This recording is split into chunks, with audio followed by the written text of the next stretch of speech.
Importante eu queria destacar nesta manhã para relembrar qual é o nosso negócio. Quando nós pensamos qual é o nosso negócio, primeiro ponto, né? Cuidar das coisas do Senhor. Qual é o nosso negócio? Cuidar da nossa família. Por isso que eu sempre falo da minha família, das minhas meninas, né, das minhas filhas, da minha esposa. Mas quando nós estamos na igreja para cuidar das coisas do Senhor, qual é o nosso negócio? É isso que eu quero trabalhar com vocês hoje. Aqui no livro de Marcos, nós não vamos ler todos os textos, mas a partir do verso 1 ali diz o seguinte, olha, passado o sábado, você conhece o contexto, Maria Madalena, Maria mãe de Tiago, Salomé, compraram aromas para embalsamar o corpo do Senhor Jesus Cristo, né? Então Jesus Cristo foi colocado lá na sexta-feira, passado ali alguns momentos, no primeiro dia da semana elas foram lá para preparar o corpo do Senhor Jesus. Só que quando chegaram lá, ou na ida para lá, uma pergunta estava no coração delas. E essa pergunta não deveria estar no coração delas. E a pergunta está ali no verso 3, ó. Diziam umas às outras, quem irá remover a pedra da entrada do túmulo? Essa pergunta não deveria estar no coração delas. Sabe por quê? Porque elas tinham andado com o Senhor Jesus Cristo. Os discípulos tinham andado com Jesus Cristo. E Jesus Cristo havia ensinado, orientado, falado tudo sobre o que iria acontecer. Inclusive, Jesus Cristo havia marcado um encontro. E o encontro que Jesus havia marcado com eles era na Galileia, porque Jesus disse, depois de tudo isso, nós vamos nos encontrar na Galileia. Então, eles deveriam estar ansiosos, preparados para encontrar Jesus na Galileia. Mas diz que essas mulheres, elas correram para o sepulcro de Jesus, com a preocupação da pedra. Sabe que a gente às vezes para de pregar o evangelho, para de vir à igreja, a gente para de se movimentar espiritualmente, porque a gente só olha para a pedra que está diante de nós? Alguns estão olhando apenas para a pandemia. É preocupante, tem que tomar cuidado, é importante os detalhes, claro que é importante. O pastor, ninguém está dizendo que não é. Agora, por conta da pedra que está diante de nós, eu não posso parar com a pregação do evangelho. Eu não posso parar porque o encontro já foi marcado. Jesus já nos falou sobre o encontro. Ele diz que ele vai voltar nessa terra e todos aqueles que estiverem preparados e levarem os seus amigos, esses herdarão a terra da promessa. Então eu não posso ficar estagnado por conta da pedra que está diante de mim. E a preocupação que estava no coração delas era sobre a pedra. E quando elas chegam ao sepulcro de Jesus, elas tomam um susto, diz a tua Bíblia aí, porque eles têm um anjo. E o anjo está à porta, a pedra está removida. Elas chegam pertinho e ele diz o seguinte, olha, vocês estão procurando alguém que não está mais aqui. Ele ressuscitou. E essa é uma grande, a nossa maior missão, né? Pregar para as pessoas que nós cremos em um Deus que não está morto, Ele está vivo. Mesmo diante de todas as dificuldades, todas as pedras que possam vir, a gente precisa anunciar que nós cremos em um Deus vivo. E elas foram lá, o anjo fala com eles, e agora ele vem trazer o primeiro recado que eu quero dar para a igreja. Olha o recado que o anjo trouxe para aquelas mulheres. Está ali, ó, no verso 7. Mas ide, olha o que o anjo diz para elas, dizei aos seus discípulos e a Pedro, que ele vai diante de vós para a Galileia, lá o vereis, como ele vos disse, o encontro já havia sido marcado. Seguindo, e saindo elas, fugiram do sepulcro, porque estavam possuídas de temor, e de assombro, e de medo, nada disseram a ninguém, elas eram testemunhas de Jesus. Elas deveriam sair de lá, desbravadores, e contar para todas as pessoas pelo caminho, por onde passar, principalmente para os discípulos, e também para Pedro, que estava devendo no cartório aqui, né? Porque Pedro negara Jesus, e agora ele deveria confirmar a fé dele aqui. Então o anjo diz o seguinte, olha, saiam e preguem de Jesus às pessoas. O que as mulheres fizeram? Ficaram com medo, e não anunciaram. Então aqui nós temos a primeira mensagem, a mensagem do anjo. Vocês precisam sair e pregar. Essa é a ideia. Saiam e preguem. Falem para as pessoas daqui e de lá. Preguem sobre Jesus. Um Deus que não está morto, mas está vivo. Mas elas não fizeram isso. Então, por não fazerem, vem a segunda mensagem. A segunda mensagem agora quem dá é o próprio Cristo. O próprio Jesus. E ele vem ali a partir do verso 9. E diz assim, ó. Havendo ele ressuscitado de manhã, cedo no primeiro dia da semana, apareceu primeiro a Maria Madalena. Maria Madalena estava entre as mulheres que foram ao sepulcro e ouviram do anjo. Ela descreu, então Jesus lhe apareceu. E aqui vem a segunda mensagem, agora é a mensagem de Jesus. E ali ele aparece agora a Maria Madalena e diz o seguinte, olha aqui, ó, diz ali, ó, no verso 10, e partindo ela, a ideia é que ela fosse anunciar Jesus, né? E partindo ela, foi anunciá-lo àqueles que, tendo sido companheiros de Jesus, se achavam tristes e choravam. Quando Maria Madalena viu Jesus Cristo e entrou em contato com ele, ela sai de lá para testemunhar o que ela estava vendo, o que ela tinha visto. E quando ela vai aonde estavam os amigos de Jesus e anuncia para eles que ela tinha entrado em contato com Jesus, a Bíblia diz que eles não creram. Por quê? Porque eles estavam tristes e choravam. Eles haviam esquecido do propósito. Qual era o negócio deles? O negócio deles era pregar sobre Jesus. Eles eram discípulos de Jesus. Eles andaram com o Mestre. Eles ouviram das coisas da própria boca do Mestre Jesus. Mas eles retrocederam. E o verso 11 diz: eles ouvindo que ele vivia e que fora visto por ela, não acreditaram. E aqui tem uma série de fatores, né?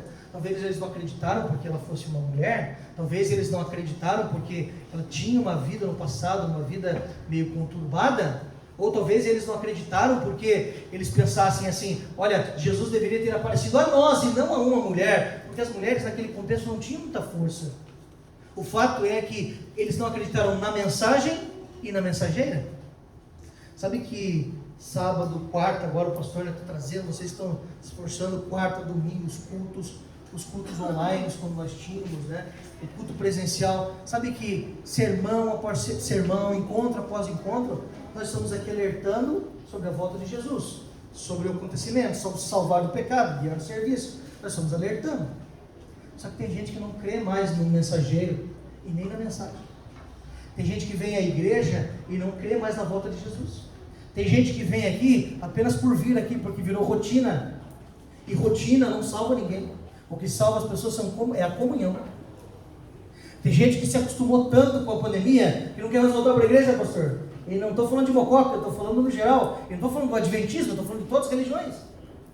As pessoas estão tão acomodadas porque elas pensam assim, ó, está melhor ficar aqui na minha casa, assistir o culto aqui, ou está melhor ficar aqui, não quero fazer trabalho missionário. Deus chamou cada um de nós e nos comissionou para que pregássemos o Evangelho. E a mensagem agora de Jesus é: vá lá e conte para eles. E ela creu na mensagem e ela foi contar, mas quando ela chega para contar, os amigos de Jesus, a Bíblia chama de companheiros de Jesus, não creram na mensagem que estavam ouvindo. Você crê no que você ouve constantemente dentro dos cultos? Nós cremos. Se você crê, nós precisamos falar para as outras pessoas daquilo que nós cremos. Você precisa contar para as pessoas. Isso tem que movimentar o teu coração. Olha aqui o segundo momento. Então eles não creram. Agora vem a terceira mensagem. Verso 12. Depois disso manifestou-se em outra forma a dois deles que estavam a caminho para o campo. Indo eles anunciaram aos demais. Mas também a esses dois eles não deram crédito. Novamente. Agora pela terceira vez.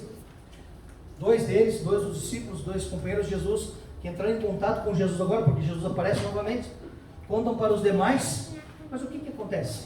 Eles não creem novamente na mensagem e não creem no mensageiro. Então, verso 14, Jesus aparece novamente, mas agora Jesus vem com uma mão pesada aqui. O verso 14 diz o seguinte, olha: finalmente, olha só, apareceu Jesus aos 11, quando estavam à mesa. E agora vem umas palavras duras de Jesus Cristo aqui. Primeira palavra: censurou-lhes a incredulidade e dureza do coração. Olha a palavra dura do Senhor Jesus Cristo. Jesus envia o anjo fala com as mulheres. Depois Jesus aparece a Maria Madalena. Os companheiros de Jesus não creem na mensagem.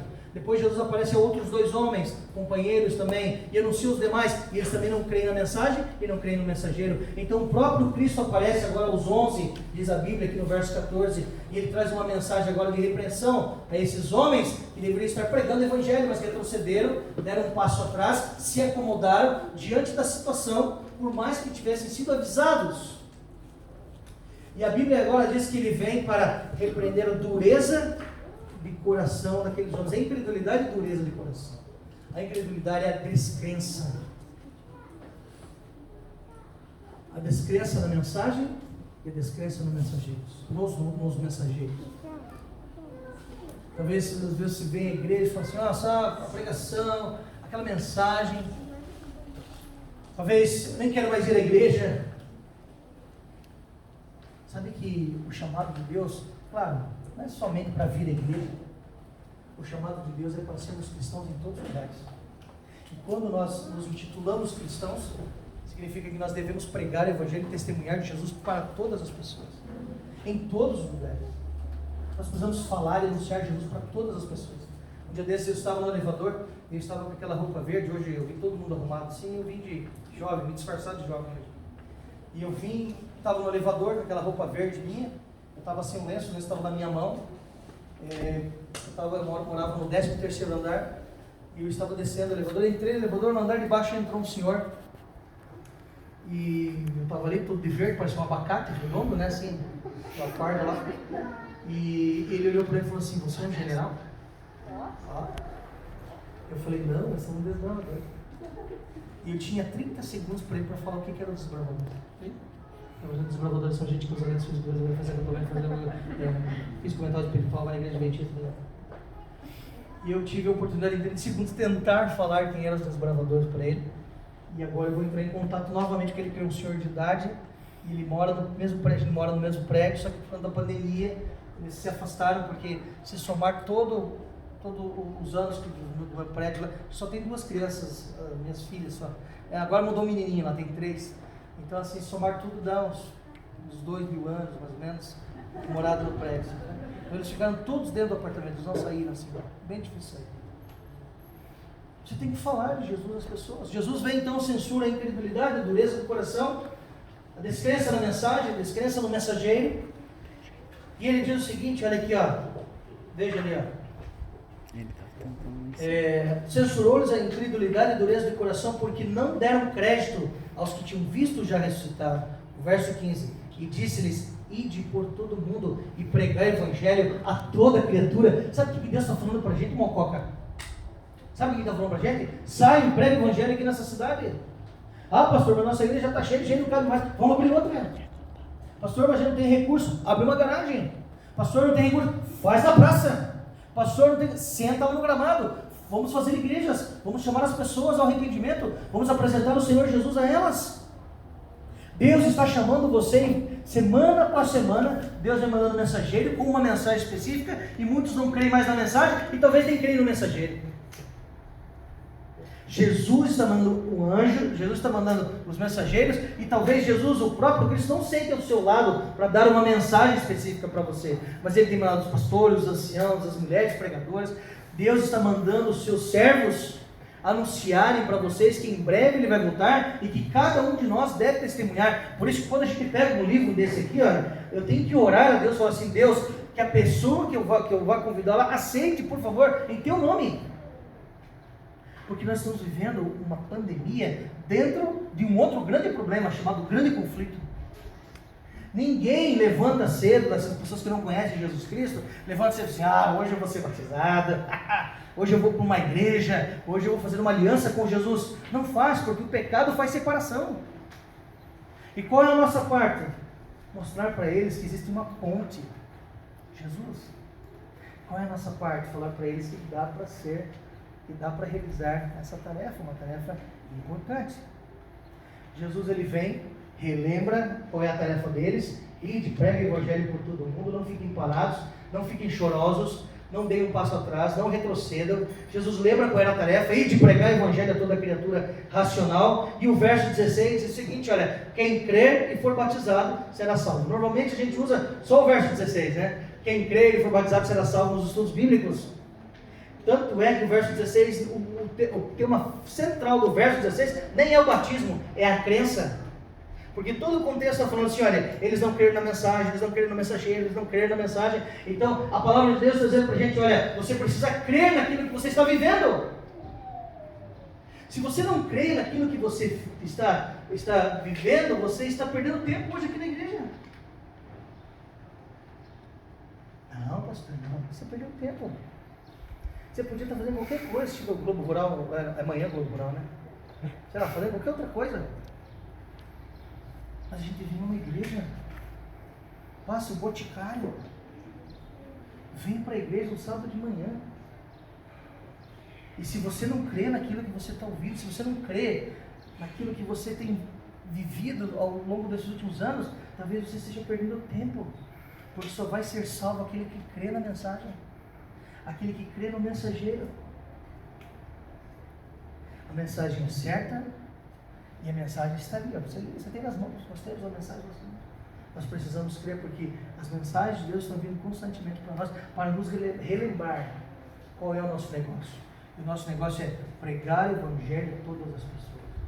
Todo mundo que entrar em contato conosco. E nós só estamos aqui porque no passado alguns pregaram a mensagem e nos alcançou, mudou a nossa história, mudou a minha história. Eu poderia estar fazendo outra coisa aí, mas Deus nos escolheu, Deus nos chamou para que agora cada um de nós aqui se torne uma grande testemunha viva do amor do Senhor Jesus Cristo.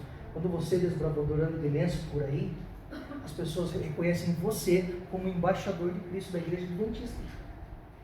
Por onde você passa nas ruas da cidade, se você está de lenço de aventureiro, se você está de lenço de desbravador, as pessoas te reconhecem.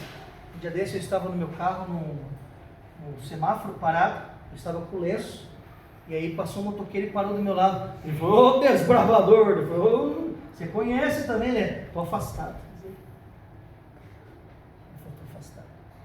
Um dia eu fui no restaurante e eu fui com uma camiseta de desbravador assim, símbolo da igreja, desbravador. Eu fui servir assim, aí o atendente que estava ali, ele falou assim: você é um desbravador? Eu falei: sou um desbravador. Ele: para nada. Eu falei: você é desbravador também? Ele falou: já fui. Eu falei: você não é mais? Não, saí. Muito tempo atrás eu fui desbravador. Eu sei de trabalho, agora sempre volto. Eu falei: Maranata, volta. E a gente precisa falar para as pessoas. Sabe por quê? Porque muitas pessoas estão morrendo sem conhecer o Senhor Jesus Cristo. Muitos estão descansando sem ter contato com o Senhor Jesus Cristo. Eu fui pastor em Jundiaí, em Várzea Paulista. Lá nós tínhamos uma senhora chamada Marinês. A Marinês, ela tinha 2 filhos, uma filha e um filho. O filho, um jovem bonitão, um rapaz assim, forte, assim, sabe? Mas ela chegava na igreja, quando ela pastorava, falava assim: pastor, meu filho está no presídio. Ele foi preso há alguns anos, ele assaltava postos de combustível. E ele assaltou mesmo várias vezes, acho que umas 4 ou 5 vezes. E numa dessas, na última, né, eles pegaram a placa do carro e tal, e chamaram a polícia, e ele foi preso. E ele ficou lá no cárcere muitos anos, 6, 7 anos, acho.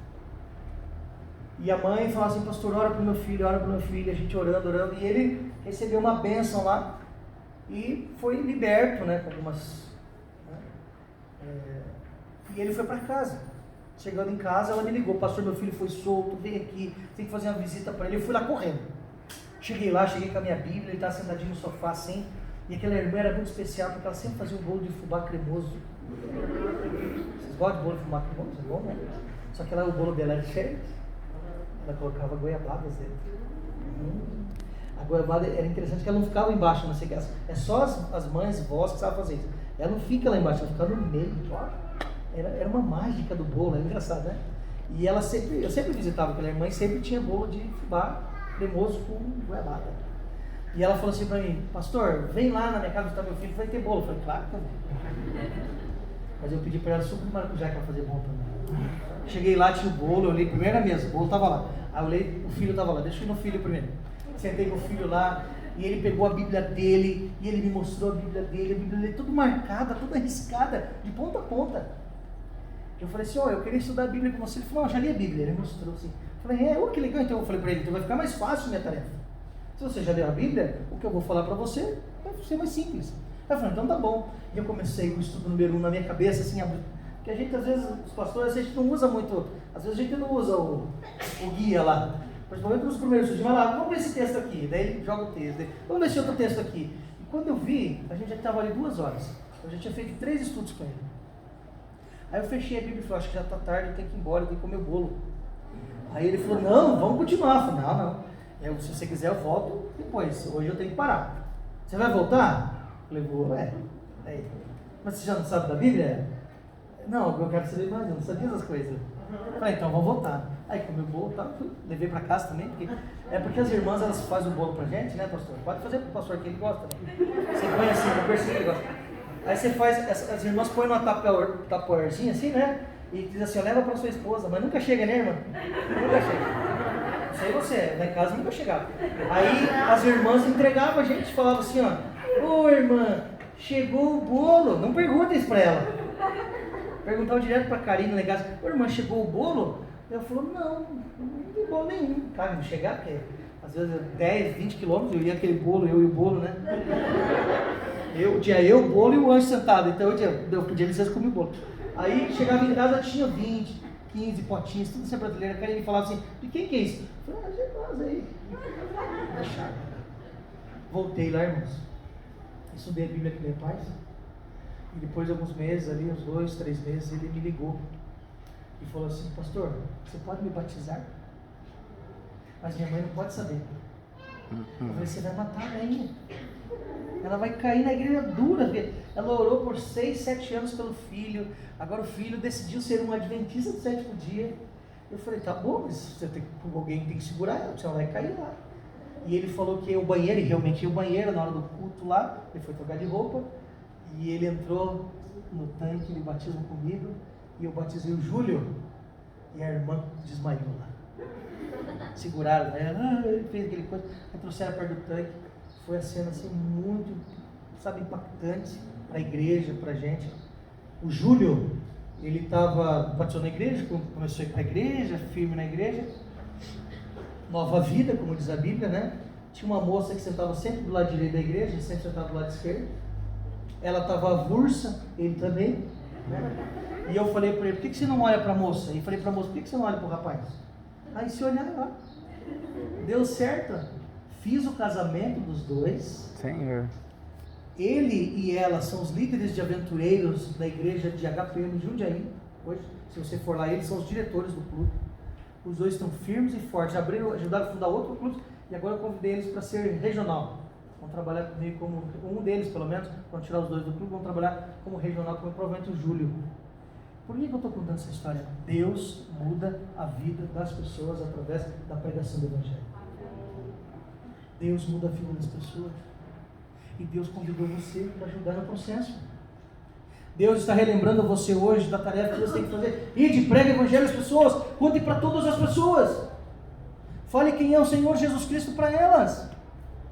Mostre o Evangelho, mostre a palavra, mostre as boas novas do reino para cada uma delas. Porque elas precisam saber quem é o Senhor Jesus Cristo. E eu vou finalizar com uma foto aqui. Por favor, amigo do som ali, você coloca aquela foto para mim, e assim eu vou para a parte final. Eu vou finalizar meu sermão aqui. Você pode colocar lá para mim? E aquele fundo musical que a gente não havia combinado direito, mas é agora. Tá? Olha só. Talvez alguns desbravadores viram essa foto em alguns lugares, mas eu creio que a maior parte da igreja não viu.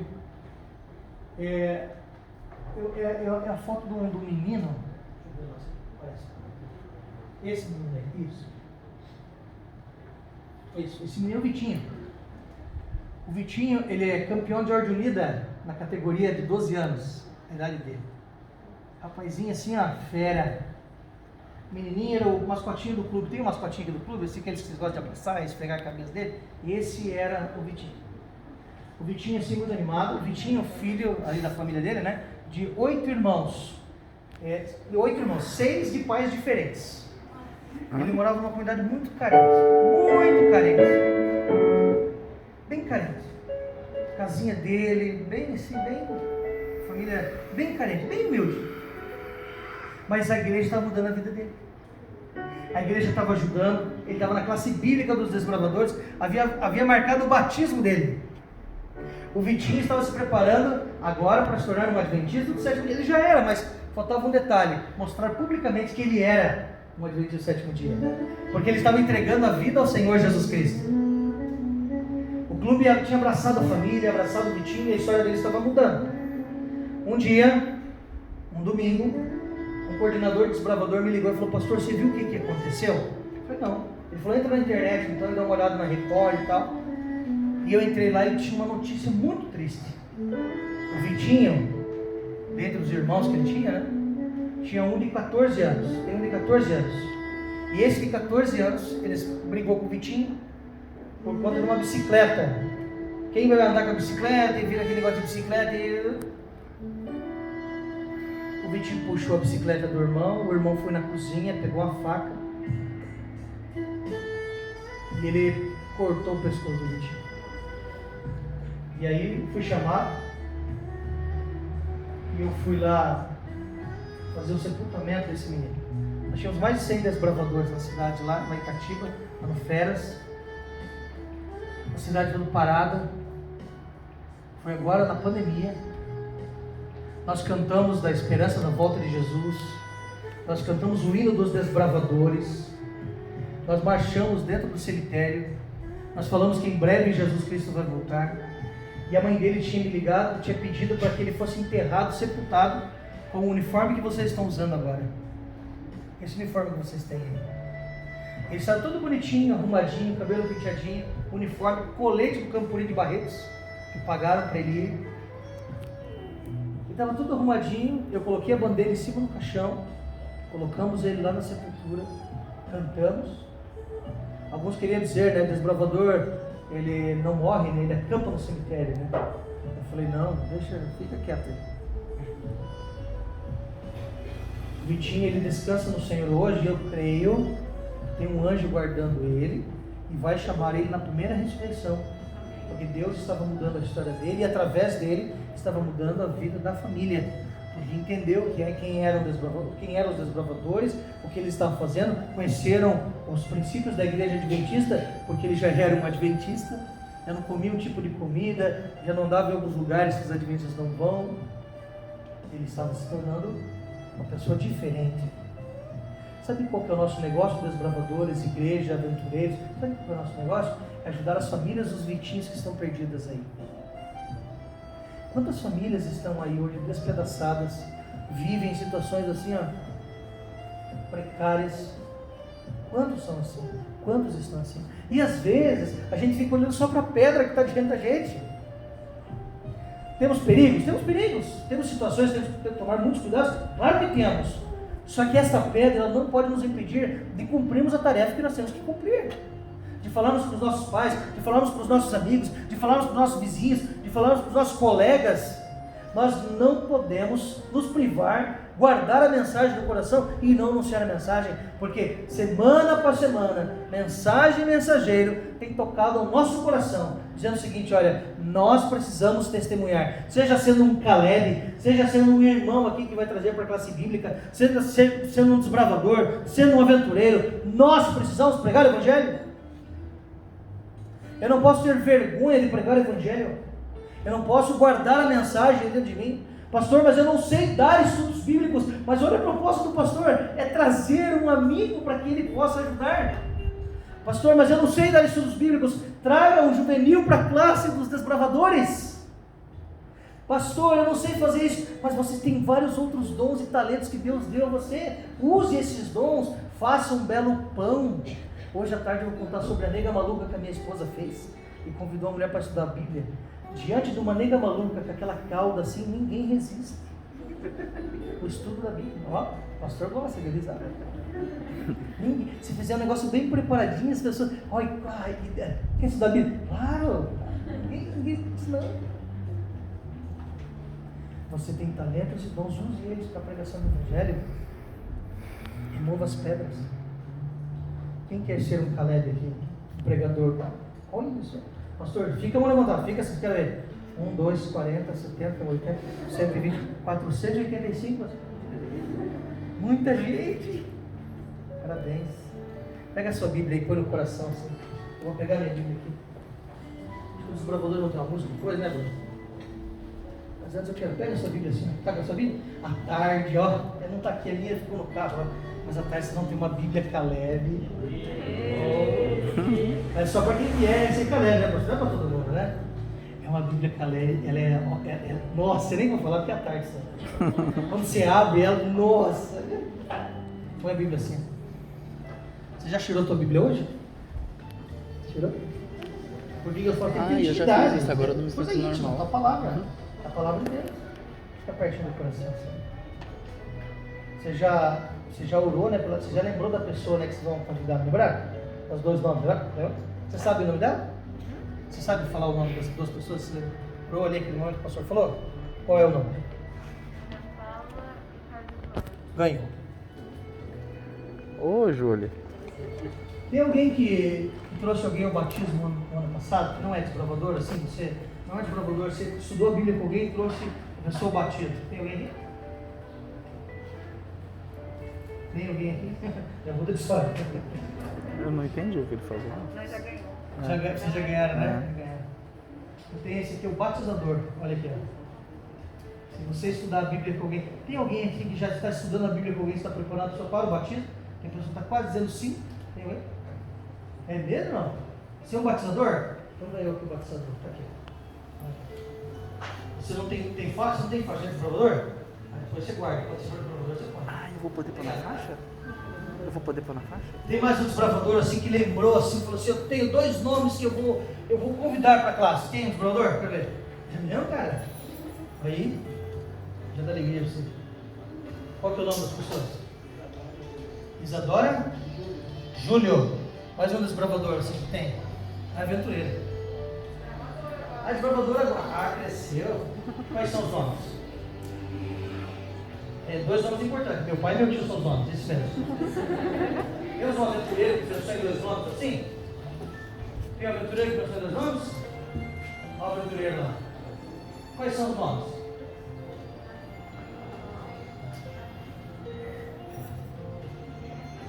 O Davi e o... a Bia, ok. E ele falou lá atrás. Quem são? Isaac e Carlinhos. Ó, pastor, toma aí. Está com a Bíblia no coração aí? Feche seus olhos. Louvado seja o Senhor. Porque o Senhor é bom para nós e a sua misericórdia dura para sempre. O Senhor vem nos lembrar qual é a nossa missão, qual é a nossa tarefa. Nessa manhã nós temos a certeza de que a mensagem chegou aos corações. E nós oramos nesse instante agora para que todos creiam na mensagem e que possam, Senhor Deus, testemunhar do Teu amor, dos Seus milagres, de tudo que o Senhor é para as pessoas que ainda não Te conhecem profundamente. E eu, Senhor Deus, faço um apelo agora especial para que as pessoas que nós temos em mente, que são pessoas em potencial para que venham à classe, que sejam convidadas, que estejam aqui conosco, que nós consigamos, que o pastor aqui na Naftali consiga, Senhor Deus, pelo poder do Espírito Santo, realizar aqui uma grande classe para a honra e glória do Teu nome, para que as pessoas Te conheçam e que o Senhor movimente os corações dos nossos irmãos e também das pessoas que irão receber o convite. Que todos nós, Senhor Deus, sejamos agraciados com a Tua palavra em nossa vida para testemunha a todas as outras pessoas. Fique com cada um de nós, que a Tua palavra permaneça em nosso coração, da forma que está, que não saia daqui, porque nós temos uma tarefa para cumprir com os juvenis, com os adolescentes, com os jovens da nossa igreja, com os irmãos da nossa igreja, porque nós vivemos em um grande ministério, um ministério para salvar do pecado e para guiar no serviço. E toda a igreja diz... Amém. Deus abençoe cada um de vocês.